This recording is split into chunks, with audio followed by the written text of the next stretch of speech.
Hello, my name is Benjamin Timothy Goby, and for my project, the BTG Interviews, today I'm interviewing Tweedy, or my real name, and I'll just stick to Tweedy.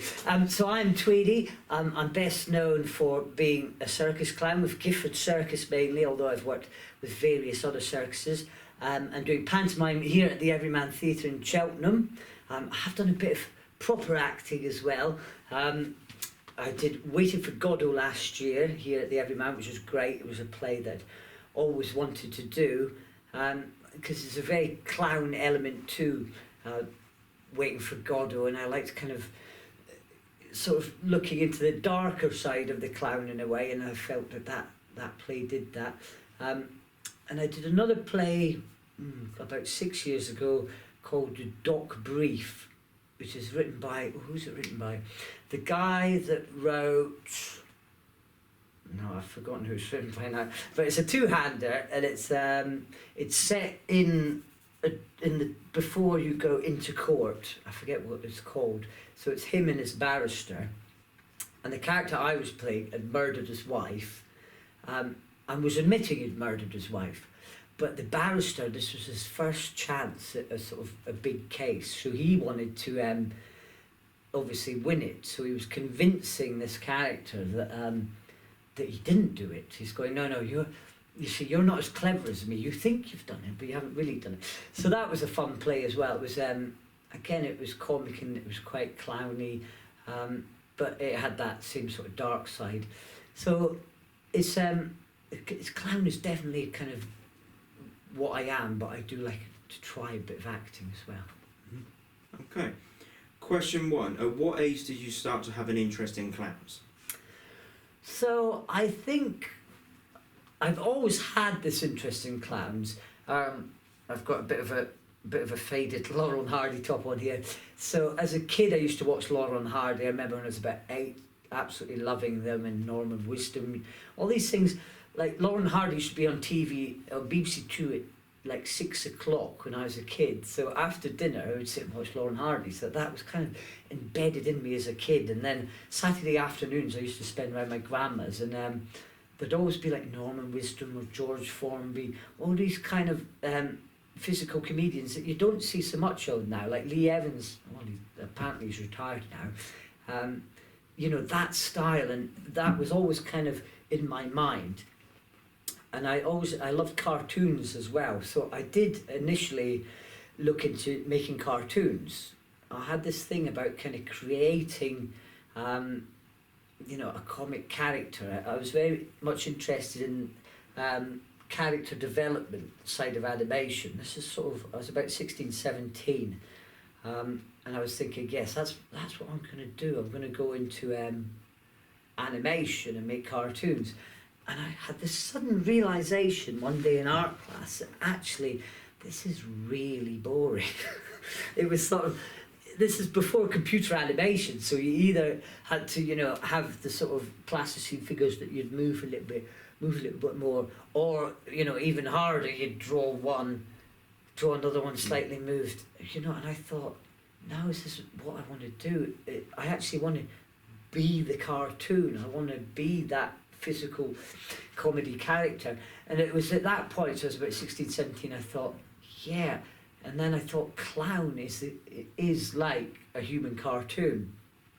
And at that point, when I thought that, it just made sense to me of my whole kind of persona in life, and my, you know, it just like, yeah, of course, that is what I am. I am kind of a clown, a natural clown, and so to get paid for it, that would be amazing. So that's what I did. I then just decided, right, yes, a clown, that's what I am. And I taught myself all the sort of standard circus skills, juggling, unicycling, things like that. And so I went to youth theatre at that time as well, when I was 16, 17, and I left school and wasn't really sure what I was going to do.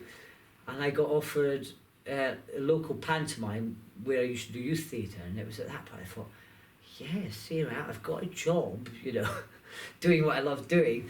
And it got a good review in the stage, and that was me, you know, that was it then. I wasn't going to do anything else. So I went to I went to Butlins. I did a red coat for a season, and I'd do the cabaret each week, and that was good training because they didn't care what I did. You know, they just said, right, go up there, there'll be a singer, then you can do a bit, then there'll be another singer. So every week I'd do something different, and some of it was terrible. Probably a lot of it, you know, people were like, what's this guy doing? And a lot of the time, the competition, look, just go on and juggle. And I'm like, no, I want to do clowning, I want to try it. And it was a great opportunity to be able to kind of, you need to learn to fail as a clown. You need to go out there and find out what's funny for yourself. So that was a great training ground. And then from Butlins, I went on and joined the circus, and the rest is history, as they say. Question 2. What has been some of your best and most challenging moments of your career? Oh, that's a tough question. I mean, again, clowning's a funny thing. Because a lot of time things going wrong is a gift. And the Sherlock show that you just watched that I do, things go wrong throughout, and a lot of the stuff is planned to go wrong, but no show's the same. So it's kind of hard to pick a specific thing because things go wrong so often, and that's kind of the essence of clown, is that you get yourself in trouble and then you find a comic way of getting out. So I can't really think of any. Like with the board falling down, first time, was that on purpose? Like the first time it fell down when you're getting changed? No, and then it's things like that, and you Yeah. go, oh, that is too good, we have to keep it in, and then Yeah. you change the set round so that it incorporates it. So it's a complete gift when things go wrong, and I can't. Obviously, there must have been times that I've maybe blanked out my memory when it's gone wrong, and it's been like, oh no, that's really awkward. Having said that, it was quite weird because I put the lemon tree gag in for the first time yesterday, and both shows it got a big laugh, and this show, it was nothing, and I've no idea why. I don't know if I delivered it differently or. Because it's instead of explained to the viewers, it's a Sherlock show, so obviously a Sherlock catchphrase is it's elementary, dear Watson. And I have a little tree, and Watson goes, what's that? And I go, oh, it's a lemon tree, dear Watson. So it's a little play on words. And yesterday, very funny, very funny. Today, it's like, oh. Where was the play yesterday? Tumbleweed, Stroud. So it's not like it was further away. It might have been the way I delivered it. I don't know. That's the thing with comedy. There's so many little things, you know. If you get your timing different by a few seconds, then it's, you know, affects it big time. So yeah, there was one story I found quite funny. We were doing the record breakers, the most custard pies thrown in like a minute or something like that. And it was for TV, and Linford Christie was the host. So there was a line of clowns lined up, and we got this pep talk from the BBC saying, look, whatever happens, whatever you do, don't pie Linford Christie. And I was stood next to our boss, who I knew would want me. He turned to me and he went, you know what you have to do, don't you? So I went, yeah, what, pie Linford? Yes, because he knew it would get, you know, in the papers.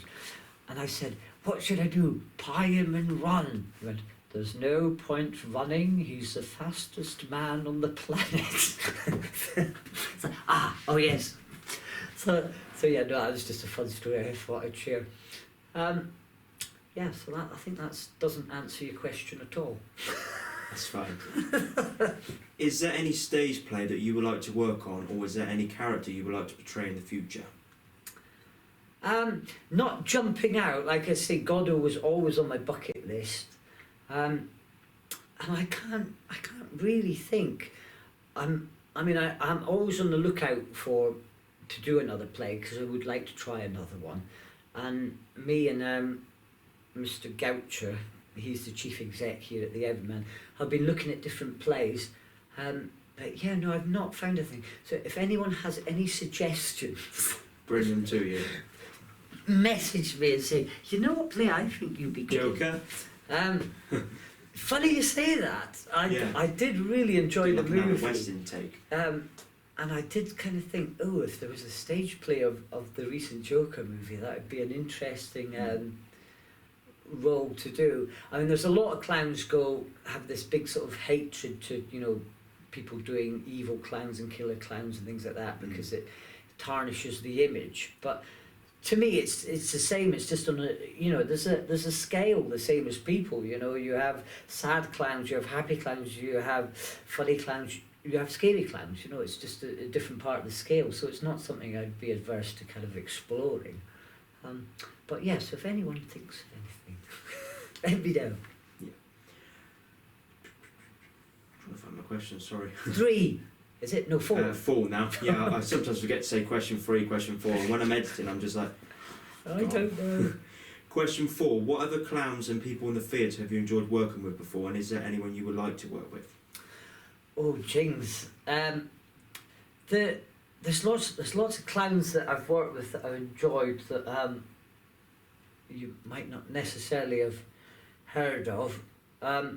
Last year in Gifford Circus I worked with a clown, Jan Eric Bremner, and we did a big slosh act. A slosh act is the classic messy scene where it goes everywhere. And that was the biggest, messiest act I'd ever done. And that was great to work with him because he's done that type of act his whole life. And he's actually second generation slosh. So his parents both did this kind of act as well. So it's always good working with a clown that has that kind of experience and, you know, something else to bring to the table that I haven't already explored. I spent a bit of time working with a guy, Bill Irwin, years ago, who's always been a big hero. Bill Irwin, he won a Tony Award for his clown show, and also won a Tony Award for his acting. So this guy is quite amazing. And he was over, God, it's years and years ago now, it's like 15 years ago. He was over doing Virginia Woolf in the West End. And every year, at the first Sunday of February, there's a church service in sort of Hackney way called the Grimaldi Church Service. Joey Grimaldi was like the first clown, a lot of people say. Dickens wrote his biography, you know, he was a very famous clown. So there's this sort of service every year where clowns all go in makeup and costume to it. It's a bizarre event, but it's really fun. So I was at that, and suddenly he walked in, you know, not in costume or anything like that. You know, my jaw just about hit the floor because I was like, oh my God, it's Bill Irwin, amazing. And I got chatting with him, and because he didn't know anyone in London, he was happy just to sort of hang out and pass on, you know, his experience and stuff like that. So that was amazing to have that one-on-one.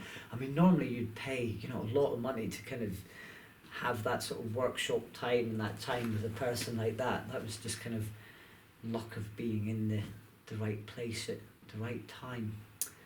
And early on, when I started, the first circus I was with was Zippo Circus, which is quite a sort of well-known circus in the country now. And we had this guy who'd helped us put our routines together, Johnny Hutch, who was a fascinating character. He was an old music hall comic acrobat.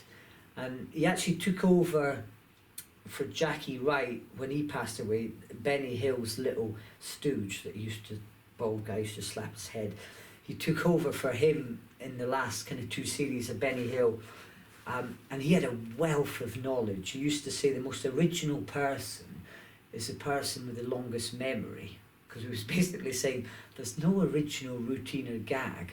It's just if you can remember the really old gags that nobody knows, then they'll think it's new.